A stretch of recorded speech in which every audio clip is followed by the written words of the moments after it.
guys हेर्नु फुल लगाउनको लागि कति मेहनत गर्नुपर्छ माटो उठाउनु पर्छ मल उठाउनु पर्छ यसरी दुःख गर्नुपर्छ यो मेहनत हो माटोलाई यसरी डल्ला फोरेर ढुटाएर मल मिलाएर यस्तो गर्नुपर्छ फेरि मल माटो मिलाउनु पर्छ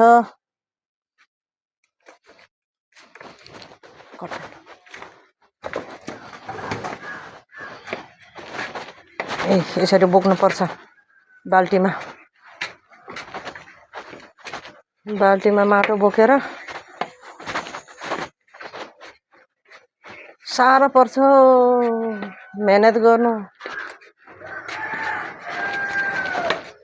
मेहनत लाग्छ पुरा अब म माटो बोकेर ल्याएँ यहाँ मल ल्याएर हालिरहेछ यसरी यस्तो गरेर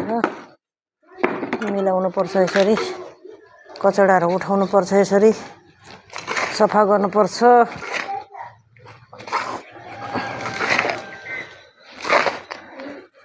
यस्तो गर्नुपर्छ साथी हो हेर्नु कतिको दुःख गर्नुपर्छ हेर्नुस् है तपाईहरु नि यस्तै गर्नुहोस् दुःख गर्नुहोस् टाइम पास जिउ पनि राम्रो हुने फुल पनि घर पनि राम्रो हुने फुल हुने यस्तो गरेर यसरी हाल्नु पर्छ पटमा फेरि अगाडि म फेरि फुल लगाएर देखाउँला गाइस